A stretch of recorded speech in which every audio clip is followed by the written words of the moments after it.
Good day, I'm Stephen McHugh and this is your JIS News for Friday, October 13. Government and the People's Republic of China have signed an economic and technical cooperation agreement to expedite plans for the construction of a children's hospital in the western end of the island. This signing at the Chinese embassy yesterday comes after the two governments signed letters of exchange on January 9 earlier this year. At Thursday's signing, Health Minister Dr. Christopher Tufton said the facility represented not only the second children's hospital for the country, but in its dual role would also be the first adolescent specialist facility in the Caribbean. Bustamante Hospital is a pediatric facility, which means it treats patients up to age 12. The Western Children's Facility will treat up to 18, which makes it an adolescent facility. Up to this point, adolescent patients were held in general population throughout the country in the hospitals. So it allows for specialty care, it gives a certain level of exclusivity to that population, and allows us therefore to provide treatment that is tailored for that age cohort. Thursday's agreement lays out the Chinese government's commitment to providing technical expertise as well as funding to build and help equip the hospital. China's ambassador to Jamaica says it's a sign of solidarity between the two countries. And China is very keen to work with Jamaica so that our peoples have a better access to education and to medical facilities. The Western Children's Hospital will provide 220 beds, adding to the existing 283 at the Bustamante Children's Hospital. The plan is for its construction on lands adjacent to the Cornwall Regional Hospital. In other health news, the ministry has signed a multi-million-dollar contract to repair a long-standing roofing problem at the Maypen Hospital. Portfolio Minister Dr. Christopher Tufton says it's part of a series of development responses to improve the facility.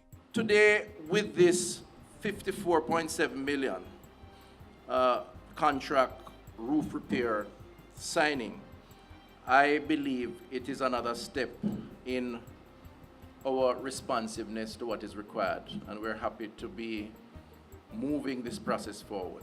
The leaks are reported to be substantial and affecting several areas of the hospital. The repair work is being financed by the National Health Fund and will be carried out by Build Right Construction Company. It is to be completed within 6 months. In other news, Prime Minister Andrew Holness is promising an acceleration of home ownership across the island.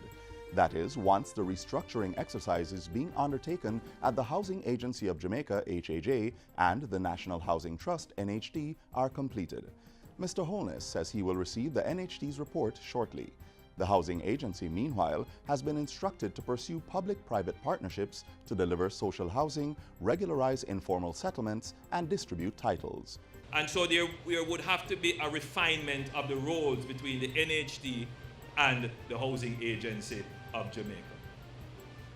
I'm expecting that after that is done, we will be able to supply both those persons who are not able to acquire on the open market and fully supply persons who are able to, by virtue of being NHT contributors or having their own money, to acquire homes on the general open market. Prime Minister Holness was speaking Wednesday as he broke ground for 168 service lots at Phase 2 of the Luana Gardens housing scheme in St. Elizabeth.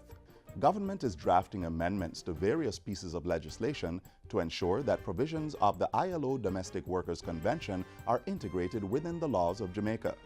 Labor and Social Security Minister Shahini Robinson made the announcement recently. And we work on them feverishly because we want to bring them to fruition.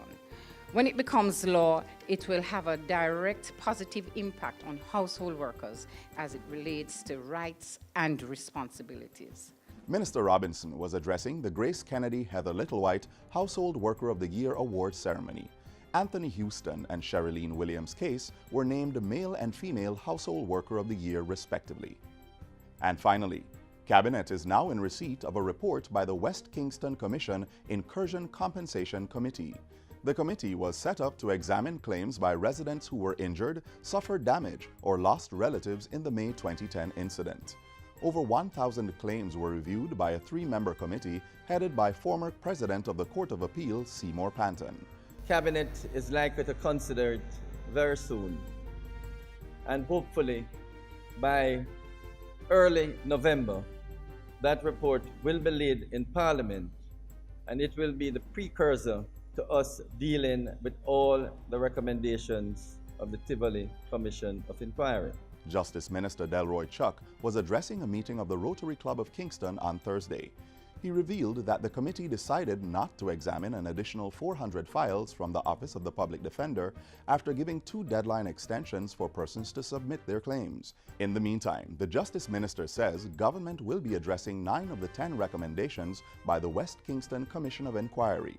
5 will be handled by the Ministry of Justice and 3 by the Ministry of National Security, while the Prime Minister will issue the public apology in Parliament. Minister Chuck says the outstanding recommendation, that of dismantling garrisons across the island, will have to be addressed by Parliament and the public at large. And that's it for JIS News Today. I'm Stephen McHugh. Thanks for watching.